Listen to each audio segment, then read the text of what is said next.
ಹುಣಸೂರಿನ ಕಾಂಗ್ರೆಸ್ ಕಚೇರಿ ಆವರಣದಲ್ಲಿ ಆಯೋಜಿಸಿದ್ದ ಅಂಬೇಡ್ಕರ್ ಅವರ 134ನೇ ಜಯಂತಿಯಲ್ಲಿ ಮಾತನಾಡಿದ ಮಾಜಿ ಶಾಸಕ ಮಂಜುನಾಥ್, ಆಧುನಿಕ ಭಾರತದ ನಿರ್ಮಾಣದಲ್ಲಿ ದೊಡ್ಡ ಪಾತ್ರ ಅಂಬೇಡ್ಕರ್ ಅವರದ್ದು.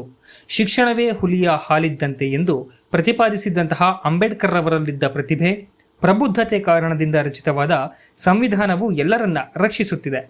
ಅಧಿಕಾರ ವಂಚಿತರಿಗೆ ರಾಜಕೀಯ ಶಕ್ತಿ, ಉನ್ನತ ಹುದ್ದೆಗಳನ್ನು ಕಲ್ಪಿಸಿದೆ. ಸವಲತ್ತುಗಳ ಹಂಚಿಕೆಯಾಗ್ತಾ ಇದೆ. ಪ್ರಶ್ನಿಸುವ ಅಧಿಕಾರ ನೀಡಿದ್ದಾರೆ. ಅಂಬೇಡ್ಕರ್ ಅವರು ಭಾರತದ ಸರ್ವಜನರ ಜೀವನ ಶಿಲ್ಪಿಯಾಗಿದ್ದಾರೆ. ಅವರ ಸಂವಿಧಾನದ ಕೊಡುಗೆ ಇಡೀ ದೇಶದ ಜನರ ಜೀವಾಳವಾಗಿದೆ. ಇಂತಹ ಮಹನೀಯರ ಬಗ್ಗೆ ಎಲ್ಲರೂ ಓದುವ ಮೂಲಕ ಅರಿಯಬೇಕು ಎಂದರು.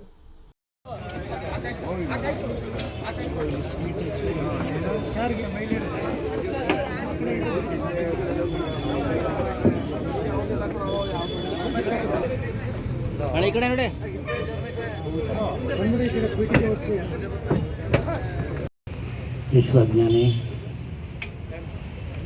ಭಾರತ ರತ್ನ ಅಂಬೇಡ್ಕರ್ 134ನೇ ಜನ್ಮ ಜಯಂತಿಯ ಶುಭಾಶಯಗಳು. ನಿಮಗೆಲ್ಲ ಗೊತ್ತಿರಬೇಕು, ಈಗ ವಾಟ್ಸಪ್ ಕಾಲ. ಬೆಳಗ್ಗೆಯಿಂದ ಎಲ್ಲನೂ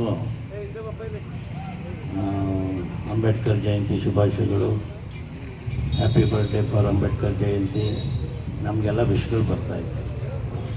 ನಮಗೂ ಹಲವು ಸ್ನೇಹಿತರುಗಳು, ಸ್ವಲ್ಪ ಚಿಂತಕರು, ಸಮಾಜದ ಬಗ್ಗೆ ಕಾಳಜಿ ಇರೋಂಥವ್ರು ವಿಶ್ ಮಾಡ್ತಾಯಿದ್ದಾರೆ. ಅದರಲ್ಲಿ ನನಗೆ ಭಾಳ ಇಷ್ಟ ಆದಂಥ ಒಂದು ಗ್ರೀಟಿಂಗ್ ಏನಪ್ಪ ಅಂದರೆ, ಆ ಕಡೆಯ ನನ್ನ ಸ್ನೇಹಿತ ನನಗೆ ಹೇಳಿದಂಥ ಮಾತು, ನಮ್ಮ ಜೀವನದ ಶಿಲ್ಪಿ ಅವರ ಜನ್ಮದಿನದ ಶುಭಾಶಯಗಳು ಅಂತ. ನನ್ನ ಜೀವನದ ಶಿಲ್ಪಿಯ ಜನ್ಮದಿನದ ಶುಭಾಶಯ. ನಮ್ಮ ಜನ್ಮದ ಶಿಲ್ಪಿ ಅಪ್ಪ ಅಮ್ಮಂದರು. ಆದರೆ ಭಾರತ ದೇಶದ 145 ಕೋಟಿ ಜನರ ನಿತ್ಯ ಜೀವನದ ಶಿಲ್ಪಿ ಸಂವಿಧಾನದ ಮುಖಾಂತರ ಅದು ಅಂಬೇಡ್ಕರು. ಪ್ರತಿಯೊಂದು ಪದದ ಅರ್ಥಕ್ಕೂ ಕೂಡ 100ರಷ್ಟು ಅದಕ್ಕೆ ಅರ್ಥ ಗೊತ್ತಾಗಿತ್ತು ಅನ್ನೋದು ನನ್ನ ಭಾವನೆ ಆಗಿತ್ತು. ಆ ಒಂದು ಶುಭಾಶಯಗಳು ನನಗೆ ಭಾಳ ಹಾರ್ಟ್ ಟಚಿಂಗ್ ಆಗಿತ್ತು. ಅದನ್ನು ಬೆಳಗ್ಗೆ ತಾನೇ ನಿಮ್ಮ ನೆಚ್ಚಿನ ನಾಯಕರು, ಮುಖ್ಯಮಂತ್ರಿಗಳು ಅದನ್ನೇ ಪ್ರತಿಪಾದನೆ ಮಾಡೋರು. ಈಗ ಟ್ವಿಟರಲ್ಲಿ ಬರ್ತಾ ಇದೆ, ನನ್ನ ಜೀವನದ ಶಿಲ್ಪಿ ಅಂಬೇಡ್ಕರ್ ಅವರ ಋಣದಲ್ಲಿ ನಾನಿವತ್ತು ಬದುಕ್ತಾ ಇದ್ದೀನಿ. ಅಪ್ಪಿತಪ್ಪಿ ಅಂಬೇಡ್ಕರ್ ಅವರ ಸಂವಿಧಾನ ಇಲ್ಲದೆ ಹೋಗಿದರೆ ನಾನೆಲ್ಲೋ ಕುರಿಗಿರಿ ಮೇಯಿಸ್ಕೊಂಡು ನಾನು ನನ್ನ ಗ್ರಾಮದಲ್ಲೇ ಇರ್ತಿದ್ದೆ ಅಂತ ನಮ್ಮ ಮುಖ್ಯಮಂತ್ರಿಗಳು ಕೂಡ ಇವತ್ತು ಟ್ವೀಟ್ ಮಾಡಿದ್ದಾರೆ. ಅದನ್ನು ನೋಡ್ತಾ ಕೂತಿದ್ದೆ. ವಿಶೇಷವಾಗಿ ಇವತ್ತು ಕಾಂಗ್ರೆಸ್ ಪಕ್ಷದ ಅಧ್ಯಕ್ಷರಾದಂಥ ನಾರಾಯಣ ಅವರು, ರಮೇಶಣ್ಣವರು, ನಮ್ಮ ಪುಟ್ಟರಾಜು ಅವರು, ಚಿಕ್ಕಸ್ವಾಮಿಯವರು, ನಮ್ಮ ಯುವ ಕಾಂಗ್ರೆಸ್ಸಿನ ನೂತನ ಅಧ್ಯಕ್ಷರುಗಳು, ಸ್ವಲ್ಪ ಮಹಿಳಾ ಕಾಂಗ್ರೆಸ್ ಚುರುಕಾಗಬೇಕು, ಆದರೂ ಕೂಡ ಇವತ್ತು ಸ್ವಲ್ಪ ಮಹಿಳಾ ಮುಖಂಡರುಗಳು ಬಂದಿದ್ದಾರೆ. ಈ ಒಂದು ಕಾರ್ಯಕ್ರಮಕ್ಕೆ ರೂವಾರಿಗಳು ಅವರು. ನಾನು ಯಾವಾಗಲೂ ಹೇಳ್ತಾ ಇರ್ತೀನಿ, ಈ ಮಂಜುನಾಥ ನಿಮ್ಮ ಮುಖವಾಡ, ಆದರೆ ಅದರಿಂದ ಕೆಲಸ ಮಾಡಬೇಕಾಗಿದೆ ನೀವು. ನಿಮ್ಮ ಬೆನ್ನಿಗೆ ನಾನು ನಿಲ್ತೀನಿ. ಈ ಒಂದೇ ಇದು ಮಾಡ್ತಿರಲ್ಲ ಅನ್ನೋ ಪ್ರಶ್ನೆಗೆ ಉತ್ತರ, ನೀವು ಏನೇನು ಕಾಂಗ್ರೆಸ್ಸಿನ ಹಿತದೃಷ್ಟಿಯಿಂದ ಏನೇನೋ ಈ ಒಂದು ಬೌಂಡ್ರಿ ಮಾಡ್ತಿರೋ ಅವೆಲ್ಲದಕ್ಕೂ ನಾನು ಬೆನ್ನಾಗಿ ಅಂಬೇಡ್ಕರ್ ಅವರ ಒಂದು ಸತ್ವದಿತ ಹಿನ್ನೆಲೆಯಲ್ಲಿ ನಿಮ್ಮ ಬೆನ್ನಾಗಿ ಇರ್ತೀನಿ.